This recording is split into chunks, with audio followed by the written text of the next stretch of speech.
లాగితే డొంకంతా కదిలినట్లుగా తయారైంది ఆ జిల్లా పత్తి కొనుగోళ్లలో జరిగిన అక్రమాల వ్యవహారం.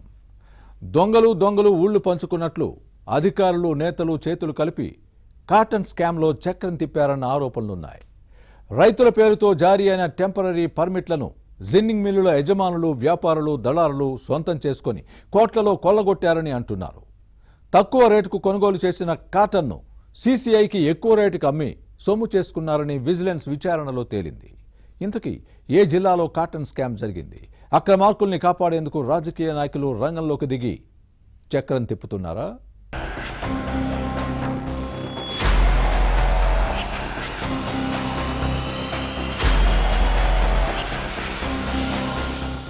ఆదిలాబాద్ జిల్లాలో పత్తి కొనుగోళ్లలో జరిగిన అక్రమాలు రాజకీయ ప్రకంపనలు సృష్టిస్తున్నాయి. రైతుల పేరుతో జారీ అయిన తాత్కాలిక పర్మిట్లను ఉపయోగించుకుని వ్యాపారులు, దళారులు, జిన్నింగ్ మిల్లులు అవకతవకలకు పాల్పడినట్టు విచారణలో తేలింది. కొందరు నేతల అధికారులతో కుమ్మక్కై చక్రం తిప్పారన్న ఆరోపణపై రాజకీయ రగడా జరుగుతోంది. బీజేపీ ఎమ్మెల్యే పాయల్ శంకర్ కు అక్రమాలతో సంబంధం ఉందన్న బీఆర్ఎస్ జిల్లా అధ్యక్షుడు, మాజీ మంత్రి జోగురామన్న కామెంట్స్ పై రచ్చ జరుగుతోంది. అయితే దీనిలో నిజం లేదని, అక్రమాలపై తానే వ్యవసాయ శాఖ మంత్రి తుమ్మల నాగేశ్వరరావుకు ఫిర్యాదు చేశానన్నది కమలం పార్టీ శాసనసభ్యుడి వాదన. నేతల మధ్య జరుగుతున్న పొలిటికల్ ఫైట్ పై భిన్నాభిప్రాయాలు వ్యక్తమవుతున్నాయి.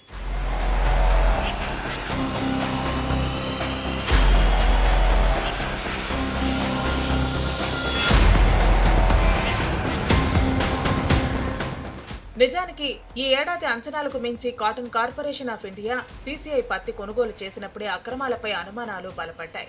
మార్కెటింగ్, వ్యవసాయ శాఖ అధికారుల అండతో టెంపరరీ రిజిస్ట్రేషన్ల పేరిట వ్యాపారులు అవకతవకలకు పాల్పడ్డారు. వీరికి సీసీఐ అధికారులు సహకరించి కొనుగోళ్లలో జాప్యం చేశారు. దీంతో విసిగిపోయిన రైతులు ప్రైవేట్లో తక్కువ ధరకు అమ్ముకునేలా చేశారు. ఇలా పథకం ప్రకారం అంతా కలిసి అన్నదాతలను కోట్లలో ముంచేశారు. స్థానిక ప్రజాప్రతినిధులు కూడా వ్యాపారులకు సహకరించినట్లు ఆరోపణలు వచ్చాయి. ఈ అక్రమాలు రచ్చకెక్కడంతో వ్యవసాయ మంత్రి తుమ్మల సీరియస్ అయ్యారు. పలువురు అధికారులపై వేటు వేశారు. సమగ్ర సమాచారం కోసం విజిలెన్స్ విచారణకు ఆదేశించారు. ఇటీవల జిల్లాలో పర్యటించిన విజిలెన్స్ అధికారుల బృందం మార్కెటింగ్ అధికారులతో పాటు సీసీఐ ఆఫీసర్లను రహస్యంగా విచారించింది. ప్రైవేటు వ్యాపారులతో కొందరు అధికారులు చేతులు కలిపి కోట్లు లబ్ధి పొందినట్లు తేలింది.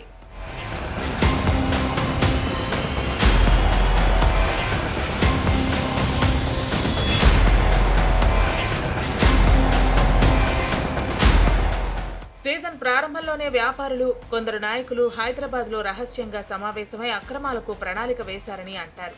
జిన్నింగ్ మిల్లులు రైతుల నుంచి క్వింటాలు పత్తిని 7,000కే కొనుగోలు చేశారు. కానీ సీసీఐకి 7,521 రూపాయలకు అమ్ముకున్నాయి. క్వింటాలు కాటన్ పై 500 లాభం వచ్చింది.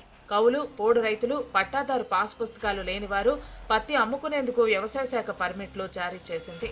వీటిని రైతుల కంటే జిన్నింగ్ మిల్లులు, వ్యాపారులు, దళారులే ఎక్కువగా వినియోగించుకున్నారు. ఈ విధంగా భారీగా పత్తి కొనుగోలు జరిగిందని తేలింది. ఈ కాటన్ కనీస మద్దతు ధరకు సీసీఐకి అమ్మి కోట్లలో సొమ్ము చేసుకున్నారని విచారణలో తేలింది.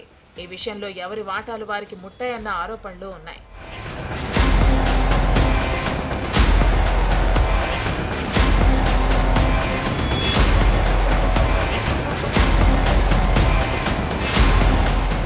అయితే విజిలెన్స్ విచారణతో అక్రమార్కుల గుండెల్లో గుబులు పుడుతోంది.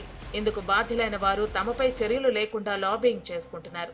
ఎంత ఖర్చైనా పర్వాలేదు, తమను కాపాడాలని ఓ ప్రజాప్రతినిధిని ఆశ్రయించినట్టు సమాచారం.